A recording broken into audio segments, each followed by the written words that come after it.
जय हिंद दोस्तों। आज मैं आपको बताऊंगा कि रूस ने हमारे लिए क्या किया है और समय आने पर हमें भी उनका साथ क्यों देना चाहिए। दरअसल बात है 9 अगस्त 1971 को इंडिया और सोवियत यूनियन ने एक बहुत इंपॉर्टेंट ट्रीटी साइन किया। ये ट्रीटी, जिसे treaty of peace, friendship and cooperation कहा जाता है, दोनों देशों के बीच एक महत्वपूर्ण मोड़ साबित हुआ। इस ट्रीटी ने न केवल दोनों देशों के बीच के संबंधों को मजबूत किया, बल्कि एक नए युग की शुरुआत भी की। इस treaty of peace, friendship and cooperation ने दोनों देशों के बीच बढ़ते हुए बॉन्ड को और मजबूत कर दिया। यह ट्रीटी एक ऐसा दस्तावेज था जिसने दोनों देशों के बीच के रिश्तों को एक नई दिशा दी। इस ट्रीटी के तहत दोनों देशों ने एक दूसरे की सॉवरेंटी और टेरिटोरियल इंटेग्रिटी का सम्मान करने का वादा किया। यह इंडिया का एक स्ट्रेटेजिक मूव था, क्योंकि उस समय पाकिस्तान और उसके एलाइज की तरफ से बहुत प्रेशर था। पाकिस्तान के साथ तनाव बढ़ रहा था और भारत को एक मजबूत एलाई की जरूरत थी। इस ट्रीटी ने भारत को एक मजबूत एलाई के रूप में सोवियत यूनियन का समर्थन दिलाया। इस ट्रीटी का आगे चलकर होने वाले इवेंट्स पर बहुत गहरा असर पड़ा।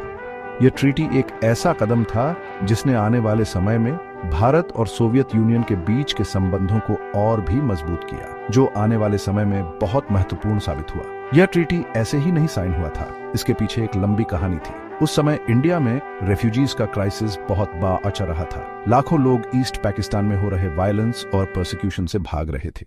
इस स्थिति ने भारत को एक बहुत बड़ी ह्यूमैनिटेरियन क्राइसिस में डाल दिया था। इस ह्यूमैनिटेरियन डिजास्टर का सबसे ज्यादा असर इंडिया पर पड़ रहा था और इंटरनेशनल कम्युनिटी कुछ खास नहीं कर रही थी। सोवियत यूनियन के साथ यह ट्रीटी इंडिया के लिए एक सहारे की तरह था। कोल्ड वॉर अपने पीक पर था और नॉन अलाइंड मूवमेंट का लीडर इंडिया सोवियत खेमे की तरफ झुकता दिख रहा था। इस ट्रीटी ने ग्लोबल बैलेंस ऑफ पावर में एक बदलाव दिखाई दिया।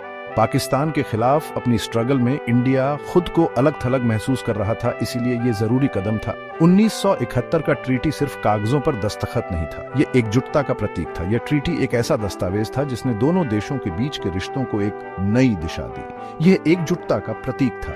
इस ट्रीटी के तहत दोनों देशों ने एक दूसरे की सॉवरेंटी और टेरिटोरियल इंटेग्रिटी का सम्मान करने का वादा किया।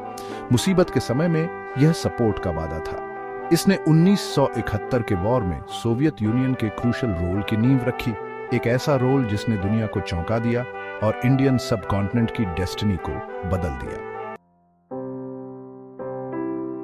1971 में इंडियन सबकॉन्टिनेंट में एक बहुत बड़ा ह्यूमैनिटेरियन क्राइसिस आया। पाकिस्तानी आर्मी की ब्रुटैलिटी से बचने के लिए लाखों रेफ्यूजीज ईस्ट पाकिस्तान से इंडिया आ रहे थे। इतने सारे रेफ्यूजीज का आना बहुत ओवरवेलमिंग था, जिससे इंडिया के रिसोर्सेज और इंफ्रास्ट्रक्चर पर बहुत जोर पड़ रहा था। दुनिया देख रही थी, लेकिन कोई खास रिस्पांस नहीं आया। प्रेसिडेंट निक्सन के अमेरिका वियतनाम वॉर में बिजी था और पाकिस्तान को अपना इंपॉर्टेंट एलाई मानता था। ग्रेट ब्रिटेन, जो पहले कॉलोनियल पावर था, इंटरवीन करने में हिचकिचा रहा था। चाइना इंडिया के ग्रोइंग इन्फ्लुएंस से वरिड पाकिस्तान का साथ दे रहा था। इंडिया अकेला पड़ गया, एक बढ़ते ह्यूमैनिटेरियन क्राइसिस और अग्रेसिव पाकिस्तान का सामना कर रहा था। रेफ्यूजीज का आना सिर्फ लॉजिस्टिकल नाइटमेयर नहीं था, ये एक मॉरल जिम्मेदारी भी थी। इंडिया अपने बॉर्डर्स पर हो रहे जेनोसाइड को चुपचाप नहीं देख सकता था। हालात ऐसे थे कि कोई डिसाइसिव एक्शन लेना जरूरी था। सोवियत यूनियन के साथ किया गया ट्रीटी इंडिया की ढाल बन गया। इसने इंडिया को डिप्लोमेटिक कवर और मिलिट्री एश्योरेंस दिया, जो एक्शन लेने के लिए जरूरी था। साउथ एशिया का नक्शा बदलने वाले एक बड़े कॉन्फ्रंटेशन का स्टेज तैयार हो गया था। Indo Soviet treaty of friendship सिर्फ एकजुटता का सिंबल नहीं था, इसमें दम भी था।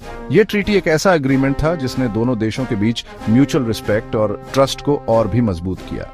ट्रीटी के आर्टिकल 9 में साफ लिखा था कि अगर किसी भी देश पर अटैक होता है या अटैक होने का खतरा होता है, तो दोनों देश तुरंत बातचीत करेंगे और अपने देशों की सेफ्टी और सिक्योरिटी के लिए जरूरी कदम उठाएंगे। यह क्लॉज गेम चेंजर था, क्योंकि इसने दोनों देशों को एक दूसरे की रक्षा के लिए प्रतिबद्ध कर दिया।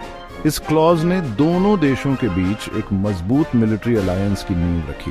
यह सिर्फ एक कागजी एग्रीमेंट नहीं था, बल्कि एक ऐसा पैक्ट था जिसने दोनों देशों को एक दूसरे के स्ट्रैटेजिक पार्टनर्स बना दिया।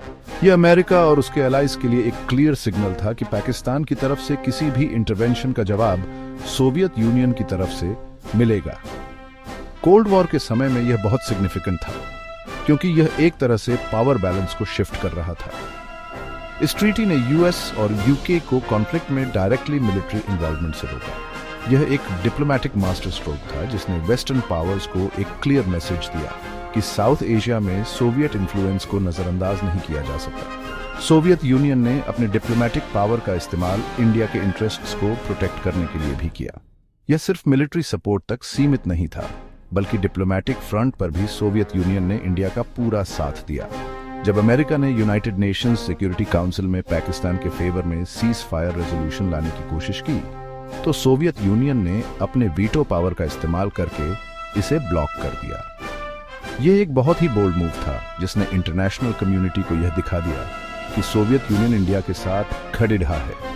सोवियत यूनियन ने यह वीटो एक बार नहीं बल्कि 2 बार किया, जिससे यह क्लियर हो गया कि सोवियत यूनियन किसी भी हालत में इंडिया के इंटरेस्ट्स को कॉम्प्रोमाइज नहीं होने देगा। यह डिप्लोमैटिक सपोर्ट इंडिया के लिए बहुत क्रूशल था, क्योंकि इससे इंडिया को इंटरनेशनल स्टेज पर एक मजबूत पोजीशन मिली। सोवियत यूनियन का यह सपोर्ट इंडिया के लिए बहुत इंपॉर्टेंट साबित हुआ। इससे इंडिया को कॉन्फिडेंस मिला कि वह अपने मिलिट्री ऑपरेशंस को बिना किसी एक्सटर्नल प्रेशर के एग्जीक्यूट कर सकता है। इससे इंडिया अपनी मिलिट्री पावर ईस्टर्न फ्रंट पर फोकस कर पाया, जहां पाकिस्तानी आर्मी बंगाली लोगों पर अत्याचार कर रही थी। यह एक बहुत ही क्रिटिकल मोमेंट था, क्योंकि इससे इंडिया को अपने स्ट्रेटेजिक ऑब्जेक्टिव्स को अचीव करने में मदद मिली। बंगाली लोगों पर हो रहे अत्याचार को रोकने के लिए इंडिया ने मिलिट्री इंटरवेंशन किया, और सोवियत यूनियन का सपोर्ट इस मिशन के लिए बहुत ही क्रूशल था। इस सपोर्ट ने इंडिया को एक मॉरल और स्ट्रेटेजिक बूस्ट दिया। जरूरत से बना यह ट्रीटी इंडिया का स्ट्रेटेजिक एसेट बन गया था। यह सिर्फ एक डिप्लोमैटिक डॉक्यूमेंट नहीं था, बल्कि एक ऐसा टूल था जिसने इंडिया को रीजनल पावर डायनामिक्स में एक मजबूत पोजीशन दिलाई। इस ट्रीटी ने इंडिया को एक ग्लोबल प्लेयर के रूप में एस्टैब्लिश करने में मदद की। जैसे ही ईस्ट पाकिस्तान का हालात वॉर की तरफ बढ़ने लगा, टेंशन्स बढ़ने लगी और पूरे रीजन में एक अनिश्चितता का माहौल बन गया। अमेरिका ने एक ऐसा स्ट्रेटेजिक मूव लिया जिससे पूरे रीजन में हलचल मच गई। यह मूव था एक नेवल फ्लीट को डिप्लॉय करना, जो एक क्लियर मैसेज था कि अमेरिका इस कॉन्फ्लिक्ट में पैसिव नहीं रहेगा। यूएसएस एंटरप्राइज के साथ यूएस 7th फ्लीट को बे ऑफ बंगाल में जाने का ऑर्डर दिया गया। यह फ्लीट, जो उस समय की सबसे पावरफुल नेवल फोर्सेस में से एक थी, एक सिग्निफिकेंट प्रेजेंस एस्टैब्लिश करने के लिए भेजी गई थी।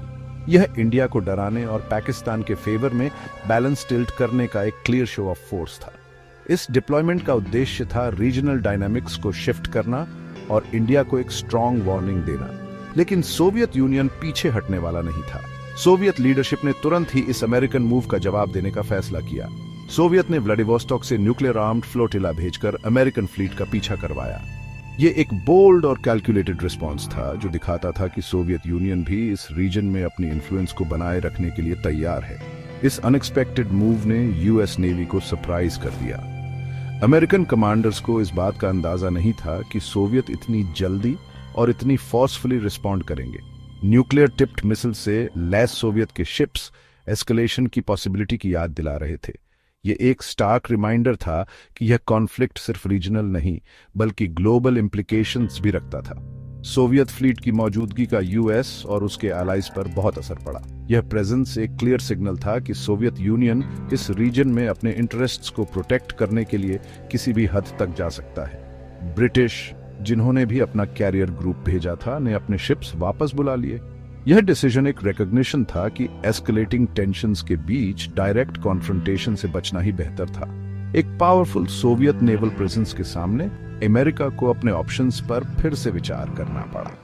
यह एक स्ट्रेटेजिक रीथिंक का मोमेंट था, जहां यूएस को अपने अगले कदम को केयरफुली प्लान करना था। 7th फ्लीट कॉन्फ्लिक्ट में इंटरवीन करने की बजाय एक साइलेंट ऑब्जर्वर बनकर रह गया। यह एक क्लियर इंडिकेशन था कि यूएस डायरेक्ट मिलिट्री एंगेजमेंट से बचना चाहता था। सोवियत यूनियन के डिसाइसिव एक्शन ने यूएस नेवी के वॉर के डायरेक्शन को इन्फ्लुएंस करने की कोशिश को नाकाम कर दिया। यह एक सिग्निफिकेंट जियोपॉलिटिकल विक्ट्री थी सोवियत यूनियन के लिए। Bay of Bengal super power confrontation का बैटलग्राउंड बनने के बजाय एक स्ट्रेटेजिक स्टैंड ऑफ का सिंबल बन गया। यह एक ऐसा मोमेंट था जिसने ग्लोबल पावर डायनामिक्स को रीडिफाइन किया। सोवियत यूनियन के ट्रीटी ऑब्लिगेशंस के प्रति कमिटमेंट का प्रमाण बन गया। यह एक क्लियर मैसेज था कि सोवियत यूनियन अपने एलाइज के साथ खड़ा रहेगा, चाहे परिस्थितियां कैसी भी हों। ये कोल्ड वॉर की जियोपॉलिटिकल रियलिटीज और इंडो सोवियत पार्टनरशिप की स्ट्रैटेजिक इंपॉर्टेंस को दिखाने वाला मोमेंट था।